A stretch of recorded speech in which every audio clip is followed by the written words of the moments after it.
No, I killed both of those critics. I shot them. They're both dead now, God rest their souls. No, I mean, what do you say about being bald and voiced like a conch? There's nothing I can do about either, so we'll skip that. I mean, what else? Except that it's earned me a very good living.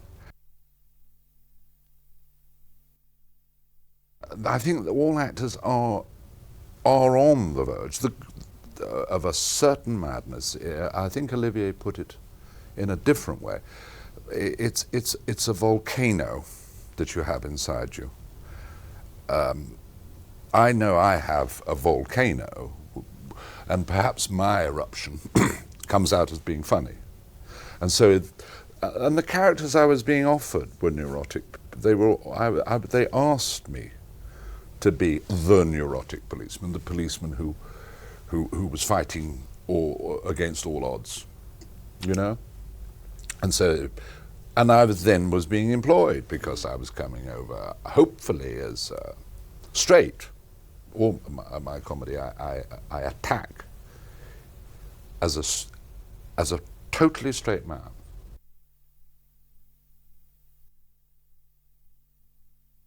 You see, comedy in pictures is very difficult. There is no audience. And if you rely too much on the in-joke, maybe during the rehearsal period, or on the last rehearsal, putting in something which you're not going to do on the take, you get big laughs from behind the camera. Then comes the take. There's total silence. You've got this enormous lens looking at you, and nothing. And a lot of actors panic. They go, oh, Christ, it's gone. What it was that you had during that rehearsal. There's all of a sudden like playing to an empty house in the theatre. And that has got a lot of control. You have to have an enormous amount of control.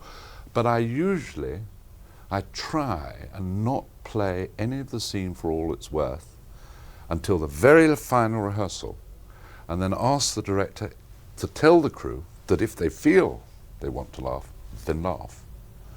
And then I like to shoot the scene immediately after that, because I can remember, as long as it's not an in-joke, as long as it's within the context of the scene, in the back of my mind, I know that it worked.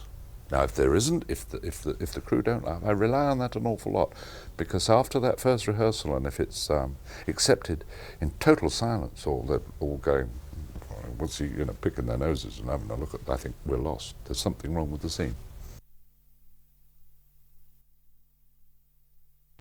The enjoyment of going to the cinema and hearing 700 people just falling apart is marvellous. I mean, don't get quite the same sort of thing in drama. In the theatre you do, because you can almost hear that from them if you've got them, really got them, and play with that. That's marvellous. But in pictures, I don't get that. I'm nowhere near. I love making people laugh. I really enjoy that.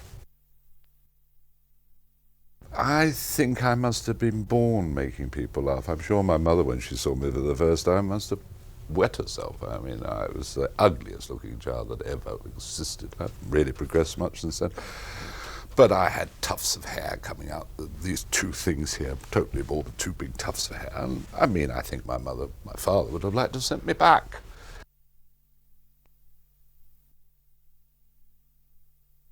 I was very thin. I'm terribly shy. That's again is another cliche, most actors are. And I think it was my revenge on people for making me shy. You know what I mean? I had nothing else. I was so bashful, and still am. And it's a sort of revenge. I say, right, you want to make me feel this awful. Now watch this. And then I make them laugh, and I'm accepted.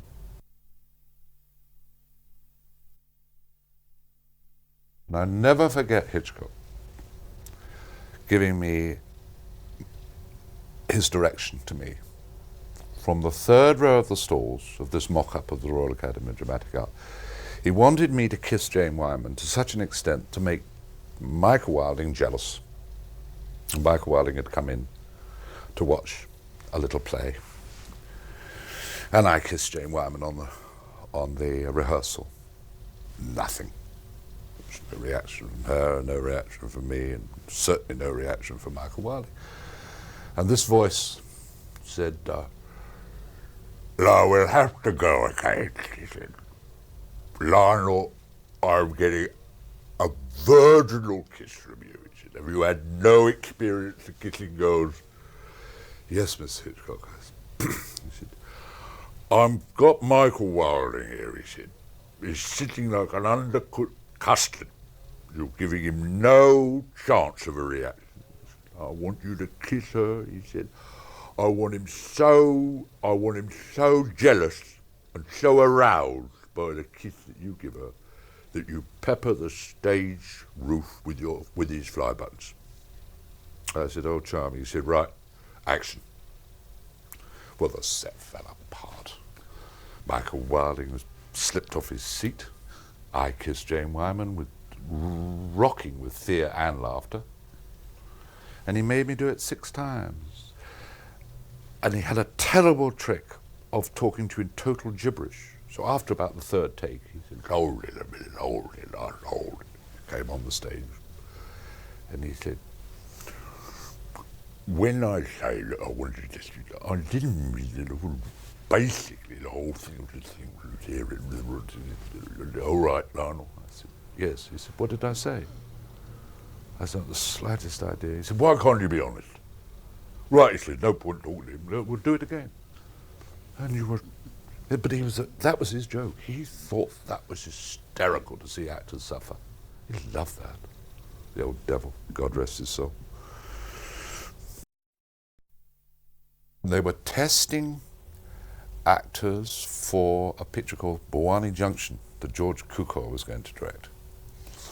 And I was in a khaki uniform, but only shooting over the back. And they were testing actors for the Indian part, which eventually a great mate of mine, Francis Matthews, got. Or they were testing wardrobe for Ava Gardner. And they weren't testing any actors for a particular part called Captain Macaulay, or McDaniel. It was originally called Macaulay. And I talked to my agent about any chance. "Oh, darling, I don't think there's a hope in hell, but still, I'll put a word in."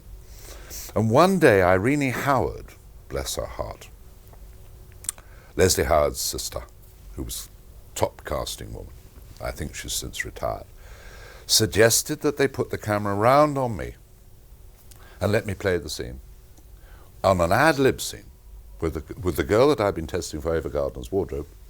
She became a Kodak actress. And they tested me for this part. It was a rather strange sex maniac, actually, turned out to be.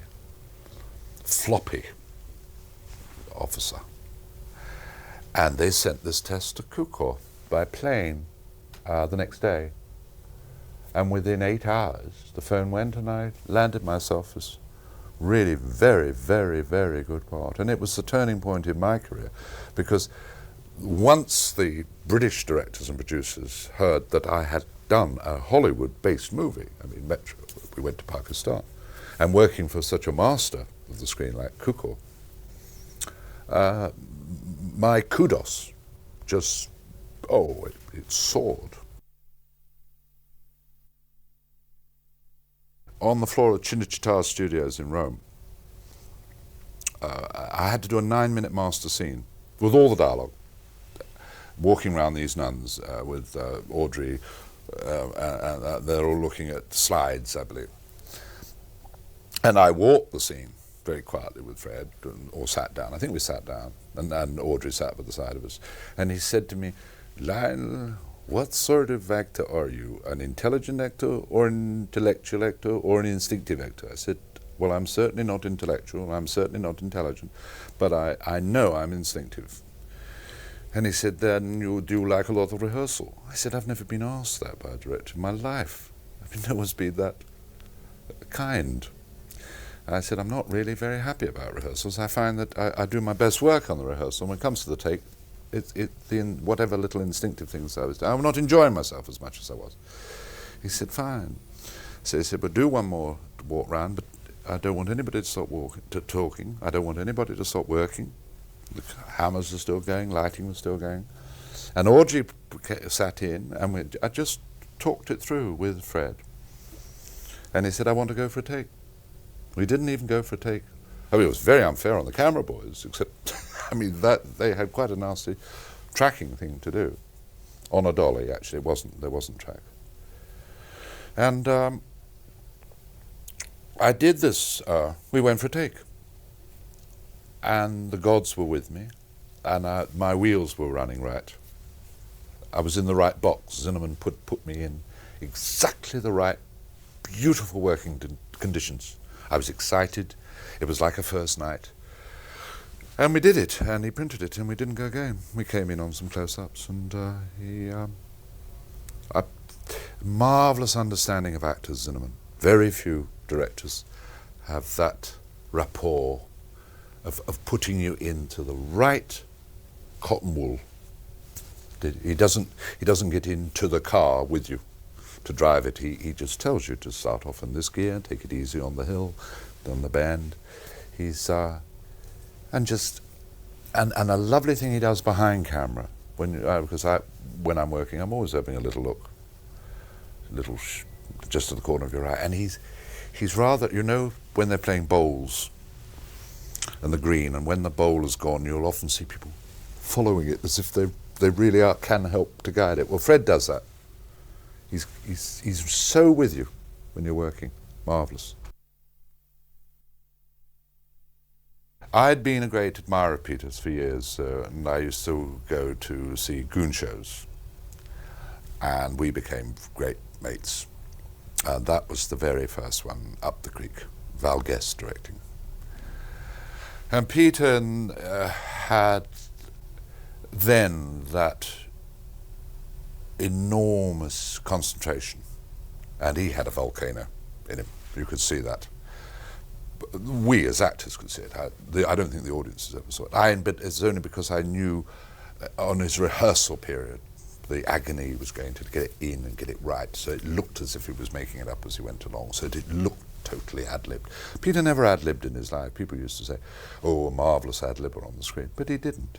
I mean, he may have, if he was sitting here now, he'd say, well, I did lie. But he didn't. He worked at it. He didn't want you to know that he'd worked at it. He did a lot of homework, that boy.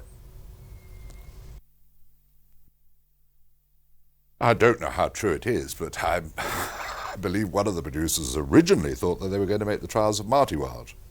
But that could have just been a very cruel joke. However, they offered me the part of Lord Queensberry. And that was a risk on their part, because I had never played anything like that before. And I really loved that. Oh dear. Yes, I thought that was going to be a lot of fun. It eventually became slightly traumatic in as much as that Mr. Hope, Bob Hope, who starred in it, with Anita Ekberg. I was playing Anita Ekberg's father, believe it or not. And Bob's scriptwriters were always wanting to change his scenes, which I was unaware of when we first started, because I believe I started most of my stuff with Anita. And as you know, you get a call sheet at the end of the day's work with your scene numbers that you're going to do the next day, which I'd become totally used to by now. I'd been in pictures, I suppose, about 10 years by then. And I used to go home, read my scene numbers, learn them, then have my supper and go to bed. To my horror, the very first time it happened, it was 3 in the morning, the doorbell went. I went downstairs, and there's a chauffeur and a car and an envelope. And he said, these are your scene numbers for tomorrow. I said, that's very sweet of you, but I've got them. Well, it is 3 in the morning. I'm getting up in 3 hours' time. He said, no, Gov. He said, these are the rewrites. Oh, I see, really. Opened it, and the scenes that we were going to do that next day were totally new. So, like a fool, I sat up and learned these new scenes. So there's nothing worse than unlearning a scene. If you've learned a scene, and then you've got to relearn it, some of it's almost identical. Well, I have to tell you, that continued for nearly 8 weeks. And I put up with it like a fool, instead of saying, this has got to stop, I'm not getting any sleep. Sometimes it was 4 in the morning. Sometimes it was when I got to the studio and in makeup, and they'd say, rewrites. And I can't work like that.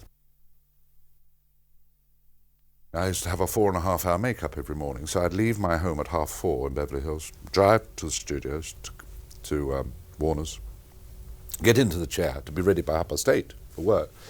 And the makeup man would start on me with the latex and God knows what, and the ears and the nose padded and the eyes. And then he would take a break with me asleep, and he'd go off and have a large Rivas Regal in his coffee, leaving me in the chair asleep.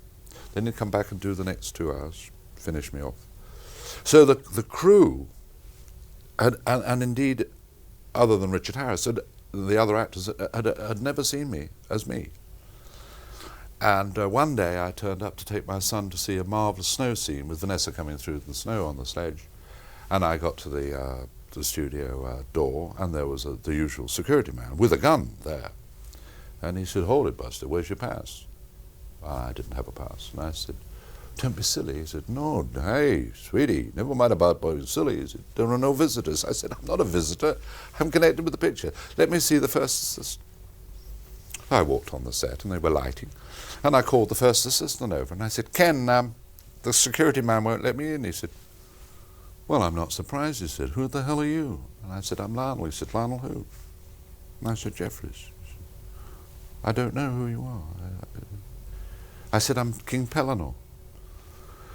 And the set fell apart. I mean, this first assistant actually said, fellas, look. And this makeup man used to do the most amazing makeup, right down to every fingernail and crinkle. They didn't know. They had no idea. I was actually, the security man took the gun out. Hysterical. That was the longest picture I've ever been on. Although I was being paid, and I have no right to complain, but I will, because it seemed to be interminable. I got through 4 uniforms. I got through 3 pair of army boots, just worn out. This was including the rehearsal period, of course. So it was about a year and 3 months. Very successful box office picture. And I'm remembered a lot still. It's very, very strange. I can go shopping and there'll be a 6 to 18-year-old, 19-year-old, 20-year-old girl with her own children will say, oh, your Grandpa Potts. Today I'm remembered much more by, funnily enough, by that picture. Films became part of me at school. I couldn't wait to get my hands on a camera, or my pocket money was spent on buying a cassette, a film. In the old days, you just a proper little cassette you slipped into the pathé. So editing became part of me, telling a story. Even just a day at the zoo had to have a story. And so when the Railway Children, when I eventually presented that to Brown Forbes, bless his heart, he said to me, who's going to direct it? He said, we're going to make it. Delphonse agreed, we're going to make it. Against all odds, because at that time, I mean, it was a sex and violence picture really high. And I said, well, I'd like to try. And he said, I see absolutely no reason why you shouldn't. I wasn't aware that that's the danger. I became aware perhaps of a little of technique on my 3rd and 4th pictures. But the first picture, I went in with Wellington boots. And I didn't care if we made any mistakes. Yeah, I just wanted to tell that story. If I hadn't told it, I'd have died. I mean, I think you should have that passion. That was an exciting one. Little Len Frederick, I think it was her very first major film part. And she had that volcano that we were talking about, being very placid, but when she has the scene where she thinks that her brother is burning to death, by God, the eruption that came from, she was only 16. It's rather interesting about child actresses. Jenny Agutter had that as a child, and still has. She's one of the very few who has managed not to be aware of her technique as a child, like Shirley Temple and Hayley Mills, although Hayley, again, has turned in some pretty marvellous performances later, and certainly in the theatre. That they become, either they read their own publicity, but they're hearing about how clever they are. Then they start working on a style, lost all that marvellous magic that they had as a child, like Jenny and Lynn. They've developed, but very few do. Very few do. Well, we really had to get our skates on with that. All location, to start with, up in Yorkshire. I think round about October, we were really asking for trouble.